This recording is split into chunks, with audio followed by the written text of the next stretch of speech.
আমি আজকে রান্না করব কাঁঠালের তরকারি। এতে কাঁচা কাঁঠাল খেতে কিন্তু অসম্ভব মজাদার লাগবে, আর মাছ মাংস লাগবে না। আসসালামু আলাইকুম বন্ধুরা, তোমরা সবাই কেমন আছো? কাছে এবং দূরে, দেশ এবং দেশের বাইরে সবাইকে জানাই অসংখ্য ধন্যবাদ এবং মন থেকে অনেক অনেক দোয়া ও ভালোবাসা। এই তো আমি বেশ কিছু পরিমাণ পেঁয়াজ, দারচিনি, এলাচ, তেজপাতা দিয়ে আমি তেলে ভেজে নিব। যখন এই তো নরম হয়ে এসেছে, যখন দেখব নরম হয়ে এসেছে, তখন আমি আস্তে আস্তে বাটা মশলা আমি অ্যাড করব।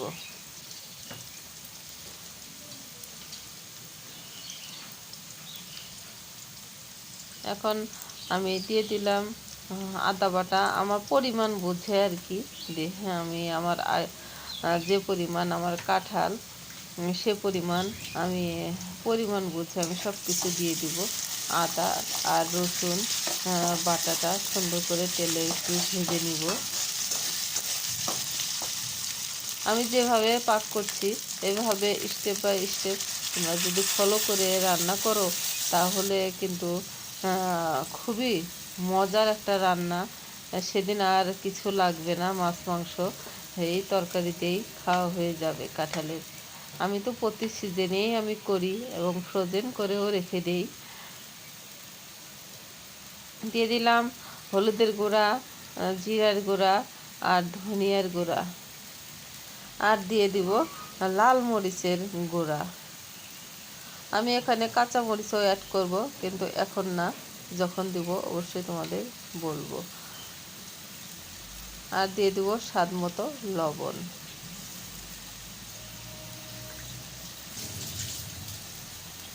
এখন সবগুলো উপকরণ আমি সুন্দর মতো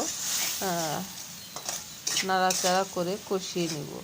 কষানোর উপরে আমরা কম বেশি সবাই জানি, কষানোর উপরেই রান্নাটার স্বাদ দ্বিগুণ হয়। এই তো আমি সুন্দর করে আমি একটু সময় নিয়ে কষিয়ে নিয়েছি। এখন আগে থেকে কেটে ধুয়ে পরিষ্কার করে নিয়েছি আমি এই এঁচোড় বা কাঁঠাল। কাঁঠাল কাটতে কিন্তু অনেক কষ্ট, কিন্তু আমি যেভাবে করেছি খুবই সহজে করেছি। সরিষার তেল হাতে ভরায় আমরা মা দাদিরা যেভাবে করতো, আমি সেম প্রসেসেই আমি করেছি। এখন সুন্দর মতো নাড়াচাড়া করে আমি মিডিয়াম টু লো আছে আমি এই ঝোলেই আমি কষিয়ে নিব। এই তো কিছুক্ষণ পরে আবারও ফিরে আসলাম, আবারও নাড়াচাড়া করে নিব।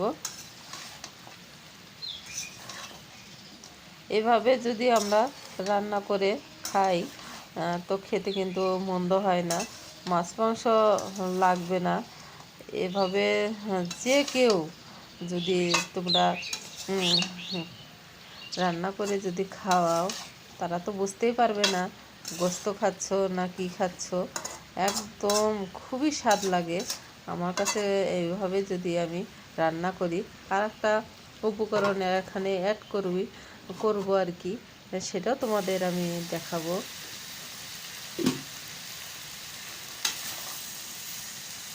তো আমি কোনো পানি অ্যাড করিনি, ওই মশলাটাতেই আমি প্রায় 80% মতো আমি সেদ্ধ করে নিয়েছি।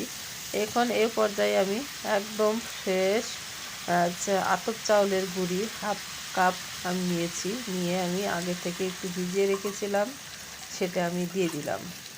দিয়ে এখন আমি পরিমাণ মতো হালকা কুসুম গরম পানি আমি অ্যাড করব।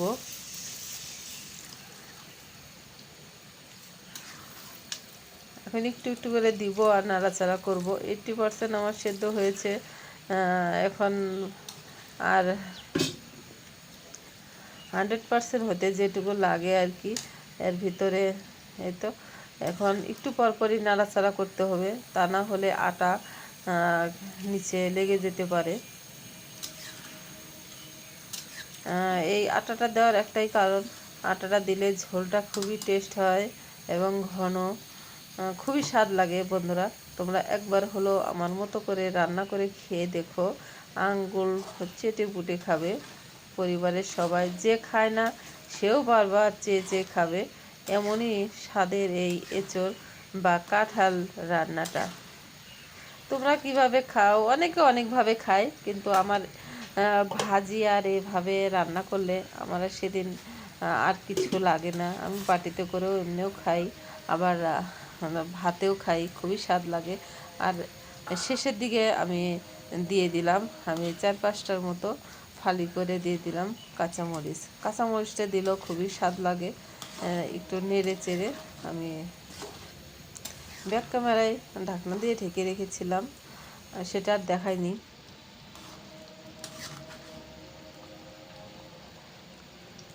কথা বলতে বলতে এ পর্যায়ে যে যারা যেখান থেকে দেখছো আমার ভিডিওটা, অবশ্যই লাইক কমেন্ট হাইপ করতে ভুলো না। আমিও তোমাদের পরিবারে চলে যাব, খুব সুন্দর করে একটা কমেন্ট করবা, অবশ্যই ফুল ওয়াচ করবা। আমি কিন্তু যাদের ভিডিও দেখতে শুরু করি সবাইকে আমি কিন্তু ফুল ওয়াচ করে চলে আসি, তোমরাও আশা করি দেখবা। এই তো আমি 1 চা চামচের একটু বেশি আর কি আমি জিরাটা তেলে নিয়ে এইটা কাছে পাটা আছে রেখে দিলাম। আর ওই প্যানে আমি দিয়ে দিলাম থেতো করা রসুনটা যখন একটু হালকা বাদামি কালার এর মধ্যে চলে আসবে তখন বেশ কিছু পরিমাণ দিয়ে দেবো পেঁয়াজ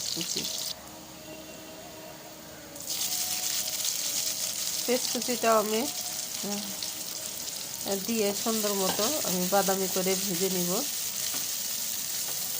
আর ব্যাক ক্যামেরায় আমি জিরাটা তেলে রাখলাম, ওটা আমি গুঁড়ি করে নিয়েছি। কখন দেবো সেটাও আমি তোমাদের দেখাবো, কারণ আমার রান্না তো শেষ। এখন আমি বাগার দেওয়ার জন্য এই রসুন আর পেঁয়াজটা লাল লাল করে ভেজে নেব। এই তো আমার বাদামি হয়ে গেছে। এখন আমি তরকারির ভিতরে আমি ঢেলে দিলাম, দিয়ে একটু নাড়াচাড়া করে নিব।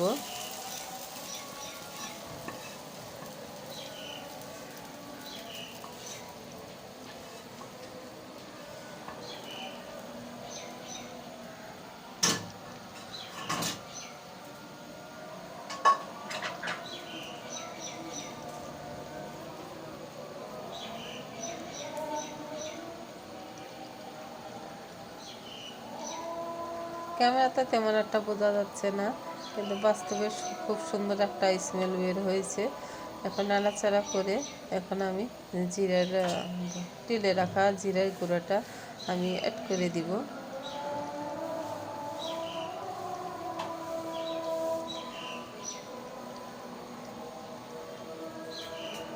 এভাবে যে কেউ এভাবে যদি রান্না করো, খুবই সিম্পল একটা রান্না, ঝটপট করে নিতে পারো। আমার রান্নাটা যদি ভালো লাগে থাকে অবশ্যই তোমরা আমার চ্যানেলটাকে সাবস্ক্রাইব করতেও ভুলো না। আজকের মতো বিদায় নিব। তোমরা যে যেখান থেকে ভিডিওটি দেখছো সবাইকে অসংখ্য ধন্যবাদ।